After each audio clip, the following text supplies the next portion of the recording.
So thank you for attending today's webinar. Appreciate your time. So just a few quick introductions. My name is Sean Cooper. I head up Insight at TAP. I've been working at TAP now for 4 years, and this is the second year that Ollie and I have been working together on this tractor manufacturer brand perception study. But I also work across Adama, Velcord, New Seed, and a variety of other clients.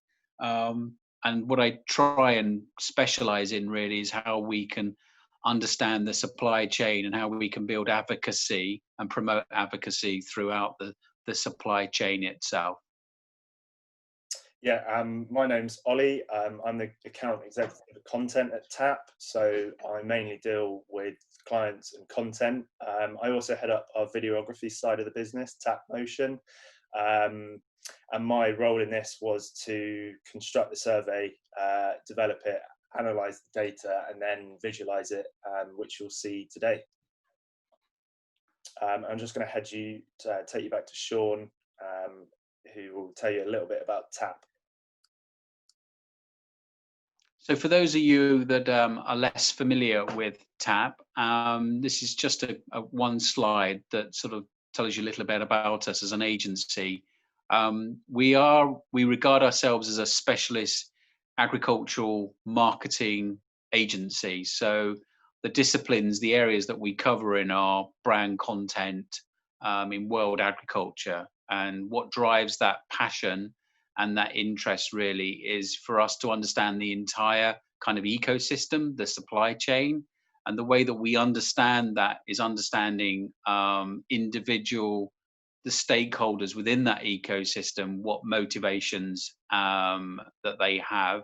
So we're very insight driven, and that's what leads our sort of strategy around content and the communication channels that we use, which are increasingly now are digital, in the world that we are now post-COVID working in. But we also increasingly are finding that a lot of our clients are asking us to get involved in their employee engagement communication plans as well.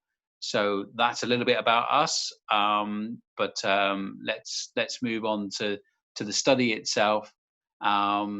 I suppose, yeah, so the first thing to sort of say actually is, well, why is TAP conducting this second survey into tractor manufacturers' brand perceptions? And the reason for it is, as I've alluded to in the previous slide, is that we are driven by the supply chain, by these interdependent relationships that exist between, the grower, the dealer, the wholesaler, the sort of the intermediary. Also, obviously, there are various influencers that take place within the supply chain through to the grower, the retailer, and the customer. So it's a very complex system, and what we're finding is that a piece of marketing collateral or content these days is no longer consumed by one audience. It's now you will post a piece of content and you will find it's consumed by multiple different audiences, and increasingly is shared within different subgroups. So that's what we're interested in, and we think that within tractor manufacturers there are some issues and some challenges, but more importantly there are huge opportunities with all the advancement in technology to make this a really interesting subject. So, but like all things, we welcome any feedback or improvements to the survey questionnaire for next year. We've already started thinking about how we can embark on it in 2021. So please email Ollie if you've got any questions or comments or improvements or ideas. We'd love to hear from you. Cool, thank you, Sean. I'll just run you through our field work. So we undertook a survey through the Service Dealer Magazine database. We invited people to take the survey through a self-completion questionnaire. We just want to stress that this was impartial.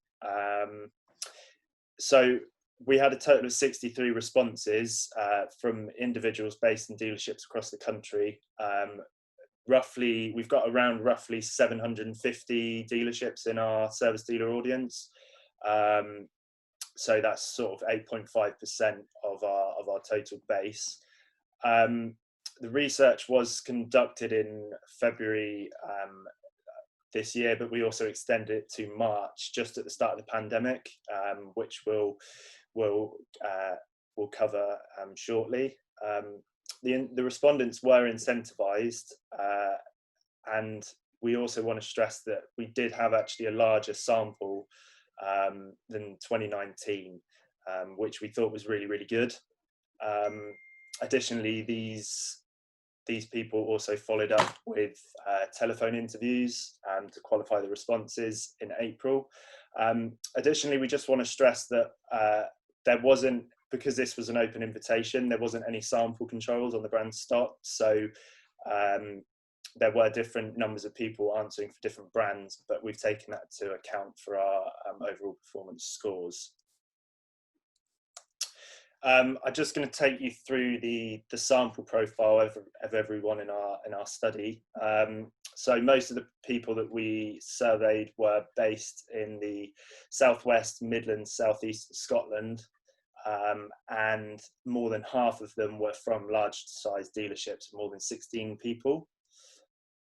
Out of our sample, the majority of people were in sales, with, again, sort of an equal split between service managers, operational and owners. The general age of people in our study was between 45 and 54. Again, there wasn't really any. I think there was just one 18-year-old that answered. And unsurprisingly, our gender split was, well, 97% male, which is probably unsurprising to most of you. We wanted to basically find out the sort of the levels of stocking different brands in our study. But just before I go through this, I just want to stress that this isn't a reflection of market split. This is purely just the different numbers of people stocking the different brands in our study. As you can see, there's been quite a significant improvement, or I say improvement in our study for 2020, and we feel we've got a much more outlined profile of all the brands here compared with 2019.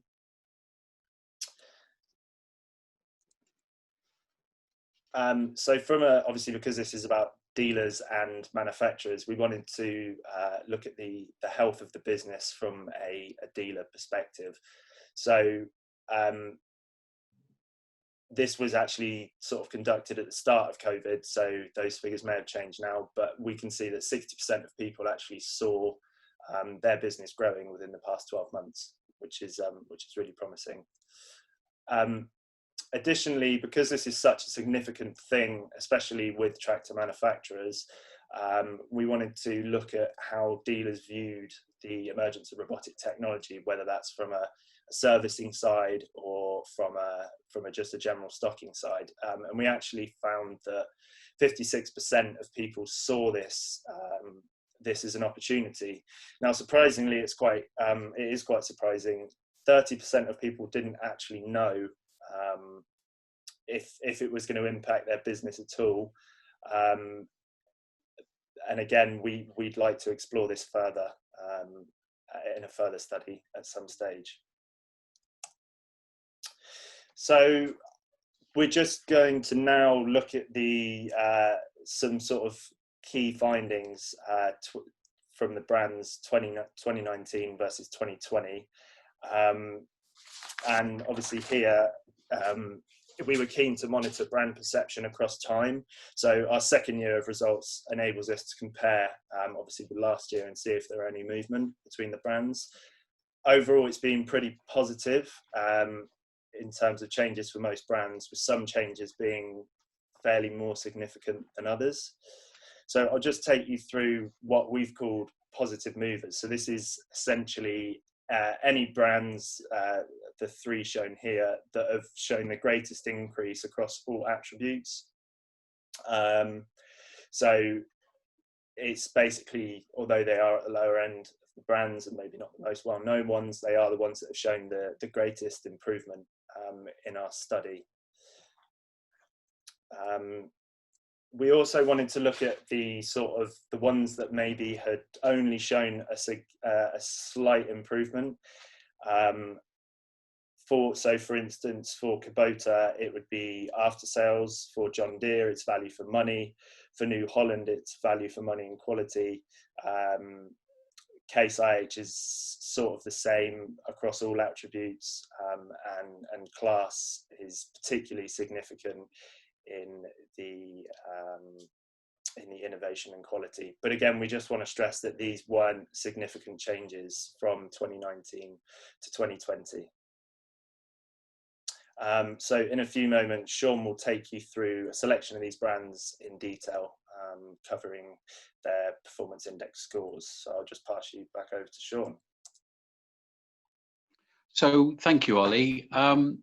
One of the things that feedback we received after last year's survey was that it's great looking at the average total scores, but could we broaden out the criteria from the 4 attributes that Ollie shared with you? So we included training support, and we also included marketing support. So we've extended the criteria from 4 to 6. And also, one of the other comments that were raised to us was about, actually, we'll be interested in seeing how the dealers that stock our tractor brands, how did they rate us compared to those that didn't stock the tractors? And also, can we differentiate the advocates, the ones that are recommending our brand over another brand that they may or may not stock at the dealer? And so we've wanted to look at that. And in order for us to be able to make the analysis more sensitive, what we did was we applied an index, a weighting, so that when a dealer gave a 5, excellent, we awarded them the score 100. And when they gave them a score of 4, which was good, we gave them 75. And then if they gave 3, which was average, we gave them 50 right down. So we were able to use an index score to give us a greater sort of sensitivity to be able to separate out each brand, but also separate the scores from those that are familiar with the brand, with those that stock, and those advocates. So it just gives us the ability to look a little bit more into detail into the analysis itself.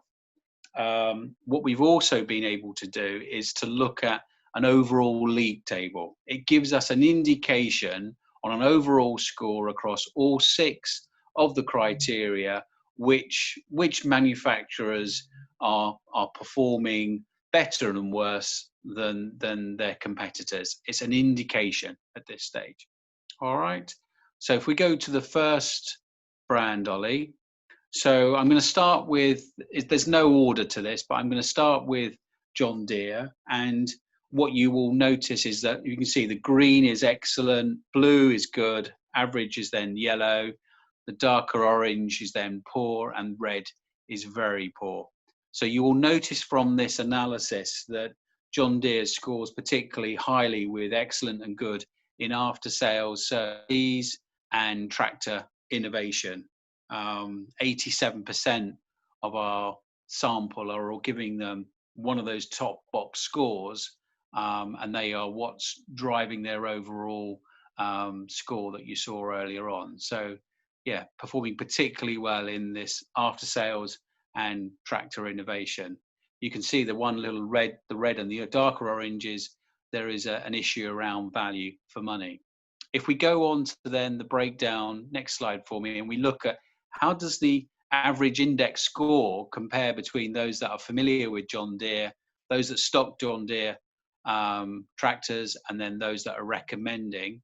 What you find is the advocacy scores out of 100 scores well right across. You can see tractor innovation again, because that scored well earlier on, as well as after sales and product quality. The stockists feel that areas of improvement, let's say in marketing support and value for money, and those that are familiar with the brand, value for money is an area of greater concern for the brand. If we move on to the next brand, Fendt, you can see there that again scores, top box scores for tractor innovation and product quality very high. You know, you can sort of see that sort of combining the good and excellent for product quality, it's 86%, 87, 88% there for tractor innovation as well. So the blue and green for the top areas, less high scores, let's say, for value for money and for training support. If we move on to our in-box scores, familiarity, low scores in training support, marketing support, value for money. But those who are more aware of the manufacturer's area of expertise and strength score highly on product quality and tractor innovation, as well as value for money is above 70. Marketing support is an area that stockists feel could be improved. And then if we look at those who are recommending Fendt, again, marketing support could be stronger, but they recognize again that the product quality there with 91.7% is high, along with training support at 75. That's kind of what's driving the advocacy scores. Next one, please, Ollie. Now, if we look at Kubota, you can see there again, blue and green scores particularly well on training support, value for money and product quality, and where you're seeing the average scores eroding the more positive, good and excellent around marketing support and tractor innovation. So you can see strengths being training, value for money, product quality, but improvements required possibly in innovation, NPD and marketing support. And if we look at the index scores, that's reflected in these boxes where you can see that if you look at the advocate scores on the right-hand side, above 80 for training support, value for money and after-sales service ease, particularly strong. But again, innovation and marketing support is still green, still very strong within advocates, but slightly lower than the other areas. Those that are stocking the tractor brands are recognizing again innovation and marketing support could be improved. So that's something for consideration for the coming year. If we look at the next one, Ollie, if we look at Massey Ferguson, you can see again their product quality without doubt is its key strength. When we look at the good and the excellent scores, overall it's positive. Value for money is clearly the one area I would say that scores below the average across the other 5 attributes.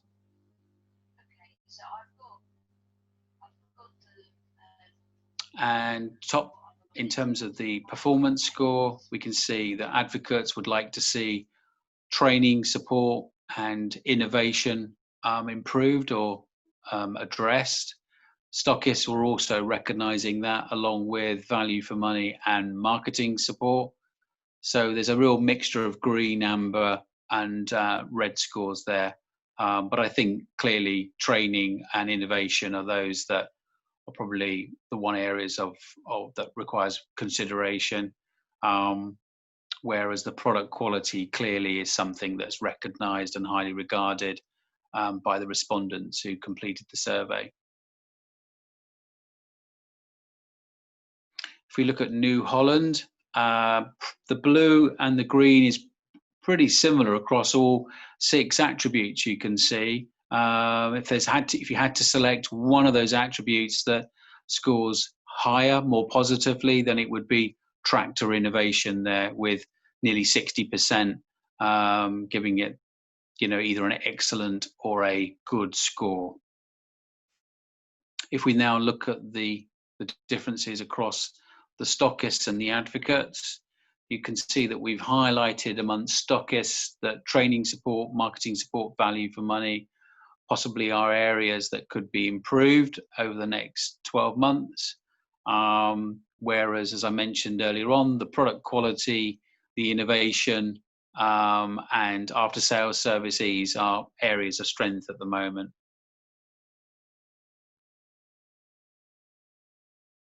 If we look at Valtra, clearly at the bottom there, you can see that tractor innovation and product quality received strong scores for in good and excellent.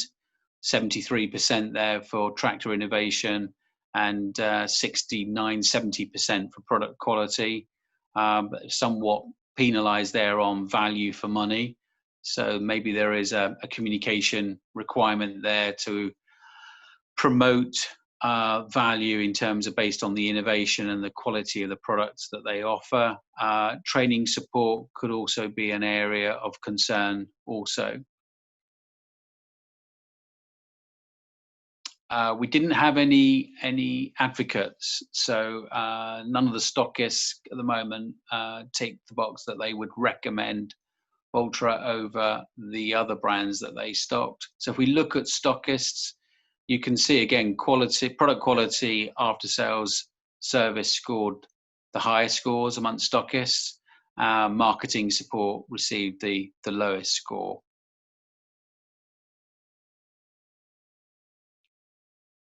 So if we look at our overall performance comparison, so this is an indication that if you look at the 6 attributes and the scores that were allocated by the respondent for each one of those attributes, what we've then done is we've created an average score of the 6, and that's what we've provided a score for stockists and an average score for advocates. So those that we've highlighted in orange is where the subsample size are somewhat small, and therefore we need to be a bit mindful of that. But if we actually see at the moment, you can see that the Fendt has received a high score amongst stockists, along with McCormick and Case. And within advocacy, you can see Case again, as well as John Deere, followed by Kubota.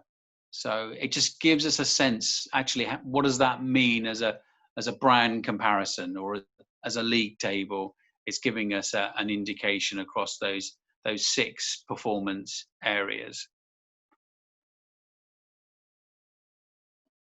We also asked the sample to use a 5-point scale in terms of importance, 5 being very important, 1 being not at all important, about, well, what are the characteristics, what are the attributes that are important when deciding which manufacturer to stock at your service dealer?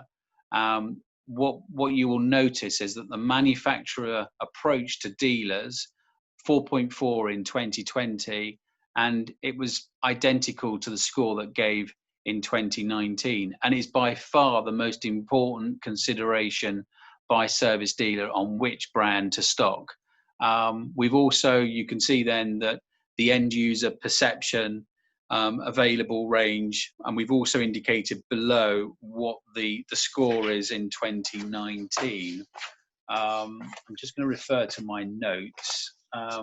What you can see is that where there are improvements in terms of, or improvements more important, price is more important this year compared to 2019, along with consumer and dealer incentives.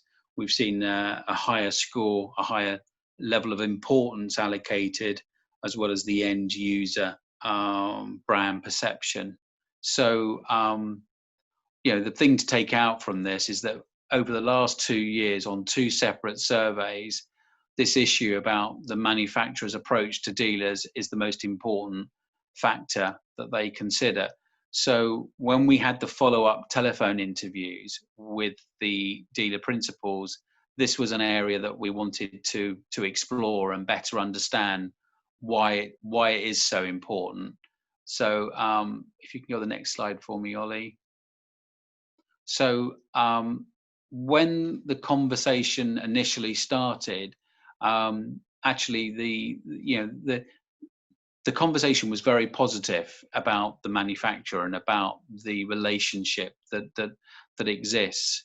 But as you started to unpick the relationship, there was an impression that they were putting a bit of a brave face on it, that things had slipped over the past few years due to the market, consolidation, the restructure, technology, different ways of working, introduction of more automation and processes and things. So that obviously came out in during the course of the conversation. But I think on the surface, I would say that most dealers are saying, yeah, things are fine, it's all right, and they're not alluding to some of the concerns that they have. In some instances, they did express some concerns how these views would be presented back to the industry. They wanted to make sure that they were saying something that was confidential and wouldn't be shared. And again, there was the odd example where they said, look, we've been advised that we really shouldn't be sharing any concerns that we have about the manufacturer with a research company. So they're clearly wary of sharing some of these concerns that they have. Now, why is that? Next slide for me, Ollie. So I think the reason, the insight from that is that there's a sense that, for as long as they've been in business, there was almost this "we're in this together" mindset, that actually the success of their business was interdependent with the manufacturer. So it was it's about a mutual trust, a real partnership they talked about. But there is a sense now that in some instances that the manufacturer is forgetting the name above the door, that their family name, their reputation in the community or within their local market is not necessarily being recognized as much as it had been in the past. And a lot of the language that was used to describe the relationship was past based. It was historical. And it was trying to get the conversation and trying to understand, well, what about things now and what about the future? And that's where I think that they were expressing concerns that things were changing very quickly. There was a recognition that obviously the world is changing as a result of technology, but they were felt that possibly we're responding to that rather than necessarily working together to take advantage of it. And I think there is this, we can often read in the press and we read online about the increased number of super dealers that are emerging within the industry, and that's something that obviously keeps some of the smaller and the medium-sized businesses awake at night. So I took from it, Ollie and I were sort of thinking, well, actually, if you listen to the tapes back of the interviews, the dealer tended to use a language set that was always about, it was a personal kind of relationship that we had with the manufacturer. We used to talk to people that I knew that had been they knew us, we knew them. And now it's much more, it's a kind of a corporate or a head-based, process-orientated kind of communication. We're encouraged, we're advised, we're even instructed to communicate now via email or to log on to different systems. It's part of a wider process to improve efficiency. So, they see this not necessarily as a positive advancement when they compare the type of relationship that they've had in the past. So if we actually break that down in a little bit more detail, Ollie, you can see that what they mean by this personal, heart-based relationship, it tended to be informal. It was almost as if our family, it's not just me, but it's our family's relationship with the manufacturer. and our family values. This is the value of our business. This is what we rate as being why our clients, why our customers rate it. It's very relationship based, obviously. If it's personal, not surprisingly, local, community based. It's more about the service ethos that they offer. And as I said to the previous slide, the language they used was very much based on the past. And when they talked about the manufacturer, it's informal switch to being professional, family to systems. It's more about commercial objectives. It's about the contract. It's more about the global strategy, the global ambition, the global intentions. It's less about the service. It's about the brand and this past and the now. So what you can see there is that there is a conflict that's taking place that needs to be, requires an element of sensitivity and careful management, especially how you communicate. It's not what. I think there's a sense of how we're communicating with each other on both sides needs further consideration. Okay, Ollie. One of the other considerations that we highlighted earlier on was about the marketing support. And so we probed that, obviously being a marketing agency, what is this? What's the marketing support? Why is that a strong consideration, and how you rate it? Areas that could be improved is they feel that sometimes the manufacturers in terms of might be reacting or responding to stories. Things tend to be quite topical. I think that's almost, well, the nature of social media anyway, but that's the sense that there isn't sort of a sense of campaign management over the next 3, 6, 12 months. And one of the other sort of comment stroke criticism was around actually the industry is not particularly, innovative around its creativity. And I said, well, what do you mean by this? And they said, well, most of the content that's posted on social and advertisements and brochures, the only thing that separates one manufacturer from another is the color of the tractor. Everything is a tractor is in the field or it's in the farmyard, and the only thing that separates it out from the others is the color. And why can't we just think about this in different context, or use the grower, use the farmer? Does the tractor always have to be the hero? So it was just some pushback around creativity, and maybe we should be pushing the boundaries. And I said, well, what examples do you have in other sectors? And they highlighted, sort of food and drink and fashion as being areas where, there's you can see that there's greater differentiation between how brands are promoted and advertised in those industries.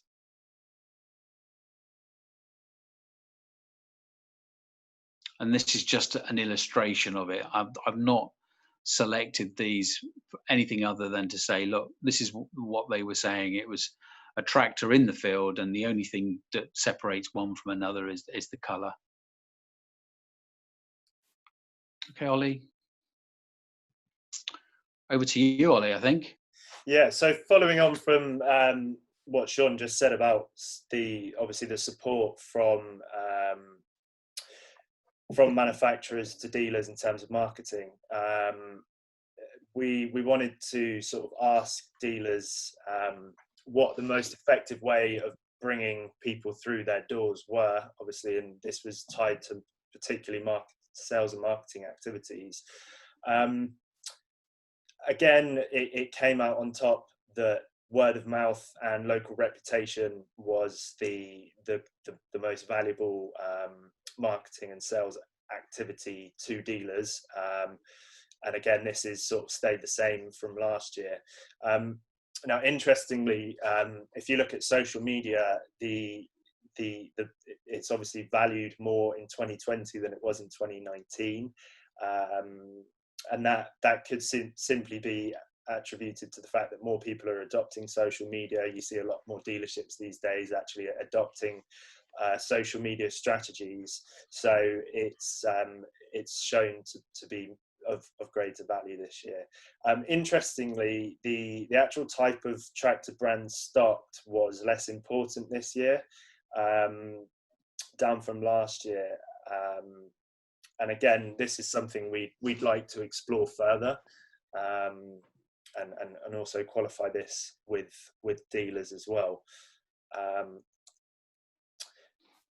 So the next stage I'm going to run you through is we wanted to look at the overall marketing effectiveness of a dealership, and obviously because of the relationship between the dealer and the manufacturer, this could be sort of seen as a how the manufacturers assisting with dealers.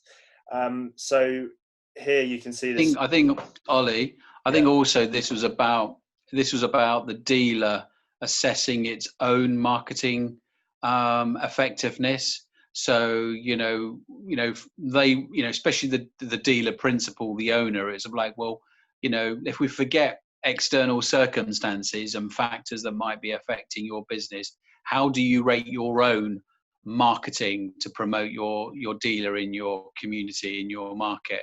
So it was about them assessing themselves in a way. And following on from what Sean said, as you can see here, there's sort of quite an equal split between falling short and exceeding expectations.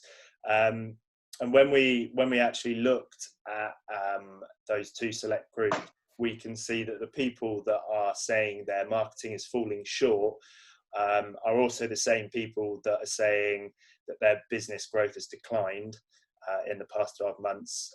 Obviously, the people that are exceeding their expectations, they've seen an increase in growth. So it's essentially, it shows that there's two significant groups in our study. And I think what they're saying, sorry, go back a bit for us, Ollie, is that I think those that are a little bit, they're a bit frustrated with the lack of, where it's falling short of their expectations. I think that they feel that the dealership needs to embrace social media across the whole, the whole team. There's a feeling that there's one or two individuals within the dealership that are really, either predominantly the younger people who are much more comfortable and at ease using social. And also they're using it to like you said earlier, Ollie, they're able to raise the profile locally, the reputation. They're seeing social actually being used as a way to help this word of mouth conversation taking place. And I think whereas those that are feeling that it's falling short, it's where there's a lack of understanding or knowledge of the relationship between social and lead generation. And they sort of feel that, we're posting occasionally, infrequently, and we're just not attracting sales inquiries and footfall or emails or whatever it might well be. So that's where you're seeing that there's this correlation of, like you said, dealers that are growing off the back of embracing and using social, and those that are dealers that are struggling a little bit, where there's one or two or one person that they're reliant on using social and posting content up occasionally, and it's just content. It doesn't seem to have a focus, and it's not objective.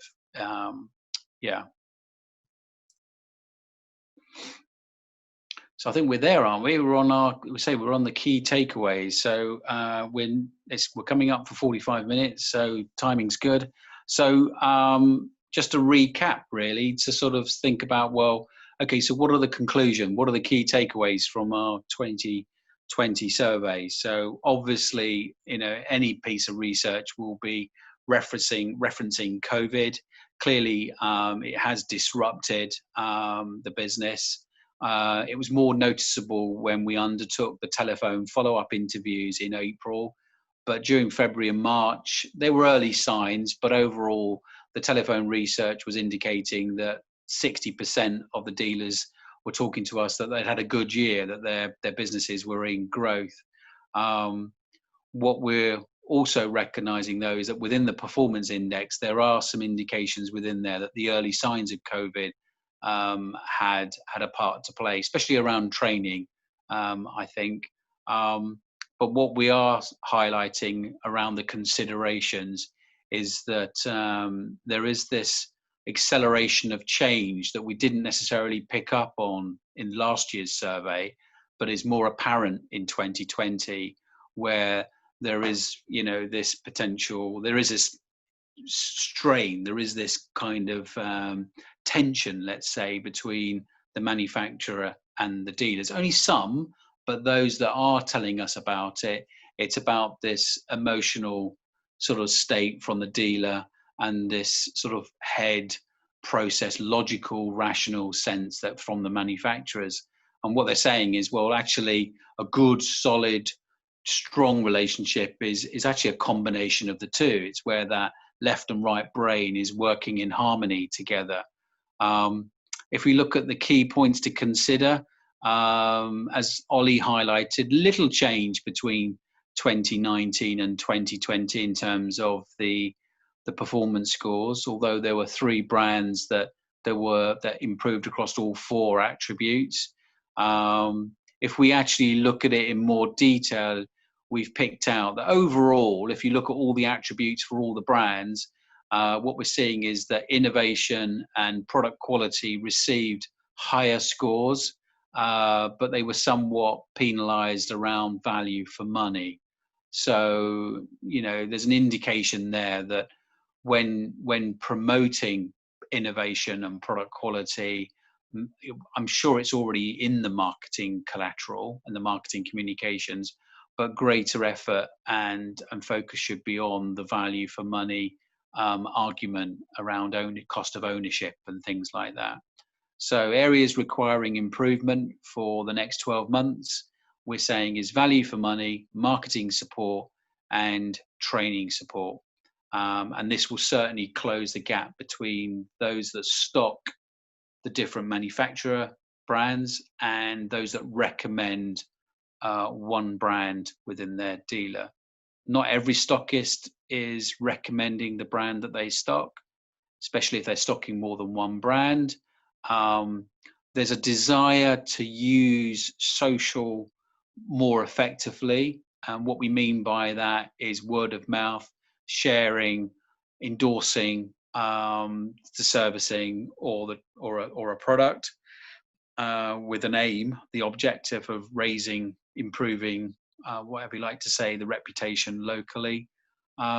Where marketing expectations from the dealer are falling short for their own businesses, it's around this differentiation, brand differentiation, quality lead generation rather than quantity, and obviously, digital, the whole topic of digital marketing. And finally, manufacturers' approach to the dealers is the number one stocking consideration for the second year running. And we've qualified that with some of our inserts around this tension between the manufacturer and the dealer. So all it's left for me to say is, thank you for attending today's webinar, and Ollie and I are available for any questions that you may have that you want to share with us. Now you can either email myself or please switch the mute button off and ask the question yourself. Right, guys. Thank you so much. It's just gone 3 o'clock. So again, just like to thank you all, and please let us know if you've got any further questions or comments. I'll get back to David on this issue that he's raised, and we will be sending out the report over the next couple of days. So yeah, be safe, and we look forward to talking to you over the coming months. So thank you so much.